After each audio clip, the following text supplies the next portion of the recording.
집을 강제 철거당한 뒤에 수년 동안 차 안에서 혹은 여관을 전전하며 잠을 자야 하는 분들이 있습니다. 그것도 6명의 장애아 아들들과 함께 말이죠. 어떻게 된 사연인고 하니 그 한때는 가건축물이긴 했지만 모두 21명의 장애아 아동들을 보살피며 지극정성으로 보살피며 참 좋은 일을 하고 사시던 장진남 씨라고 계십니다. 이분의 사연인데요. 근데 강제 철거를 당했습니다. 어쨌거나 그 가건축물이었기 때문에 그렇게 되다 보니까 모두 길로 나앉게 되고 장애아들 다 뿔뿔이 흩어지고 지금 현재 6명의 장애아 아들들을 데리고 또 생활하고 계시는데 그들은 또 전부 자신의 호적에 올라있는 아들들이라고 합니다. 갈 곳이 없어 심지어는 차 안에서도 잠을 잔다고 하는데요. 이 장진남 씨의 사연, 어떻게 된 사연인지 보시겠습니다. 이거는 말로 할 수 없이 억울하고 장애자 복지시설이 아니라고 해가지고 아무 보상 없이 부실 수가 있느냐 이 말입니다.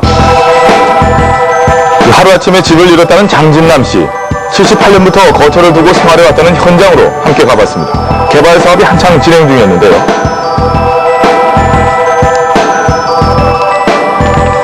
사랑의 집 건물이 있던 자리에 지금 신축 건물이 지금 들어섰습니다. 장진남 씨가 과거 이곳에서 장애인들을 데리고 살았던 모습은 매체에서도 소개된 적이 있었습니다. 처음 7명으로 시작해 21명의 장애인들을 자식처럼 돌보며 생활해왔던 그 공간이었습니다. 하지만 어느 날 무허가 건축물이라는 이유로 강제 철거를 당하면서 삶의 터전을 잃게 된 것인데요.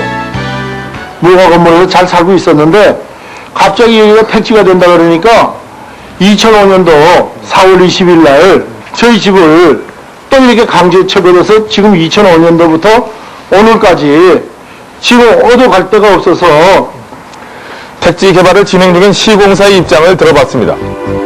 이 당시 건물은 그 주거용 건축물이 아닌 가설 건축물이었기 때문에 이주대택 대상은 안 됩니다. 이주대택이 안 되는 사람들을 누구 하나를 이주대택을 시켜준다 그러면 이 파급 효과가 우리 사업지구뿐만이 아니고 전 사업지구에 파급 효과가 되기 때문에 그것들은 원칙과 기준을 지켜야 되는 그런 사항입니다.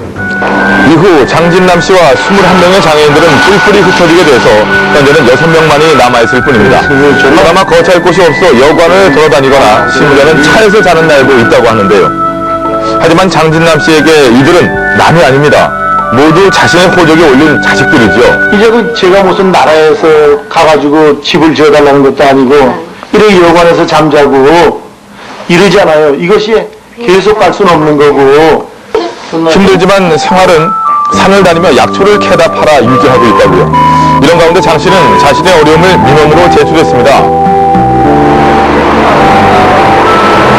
민원 토지 사실상 소유자이고 강제 철거를 당했던 사실, 그로 인해서 장애인 가정의 단란한 생활이 파괴되었고 장애인 시설의 실수요자로 인정해서 토지를 공급하는 것이 바람직하다는 결론을 내렸습니다. 시공사가 강제 철거를 통보한 상태에서 장 씨는 자신의 토지만큼은 내달라고 요구한 것인데요. 여기에 고충처리위원회가 적극적인 대책을 강구해달라고 구청에 요청합니다. 그거는 대통령도 못 보시는 있지. 옛날에 있잖아. 옛날에 예정 때부터 있던 무언가를 그 사회복지시설이 거기서 운영되었다 하는 것이 증명이 되면은 우리가 그걸 재검토를 할 수도 있는데 지금 그것이 증명이 되지 않는다는 거예요. 그런 움막 있잖아. 이런데 사진 있는 거예요. 그럼 우리 애하고 여기 안에 살고 있는 건데 줬다면 내가 여기 살았으니까 확실한 증거잖아요. 92년 12월 8일 무단인출 말소되고 2002년 2월 28일 재등록될 때까지 한 9년 3개월 동안 이분이 거기에 있었다는 사실을 우리가 확인할 길이 없습니다. 그래서 이분을 그 실수요자로 우리가 추천할 수가 없다는 이유입니다. 현재로서는 토지 보상을 해줄 수 없다는 최종 입장만 확인될 뿐 합의점은 찾을 수가 없었습니다. 위한 지원도 중요하지만 구체적인 그 긴급 구호 시스템이라든가 장기적으로 지원할 수 있는 그런 제도들이 앞으로 계속 만들어져야 될 것이라고 생각합니다. 사회복지법인처럼 정식으로 활동한 것이 아니기 때문에 땅을 내줄 수가 없다, 복지시설 용지를 내줄 수가 없다고 하는 것이 관계당국의 최종적인 그런 설명이었습니다. 여기에 국민고충처리위원회가 해당 구청에게 최소한의 어떤 적정 규모의 다른 용지라도 좀 공급을 해서 살 수 있게 해줘야 되는 거 아니냐 이렇게 얘기는 현재 하고 있다고 하는데요. 양측의 입장은 잘 조율이 돼야 될 것 같습니다.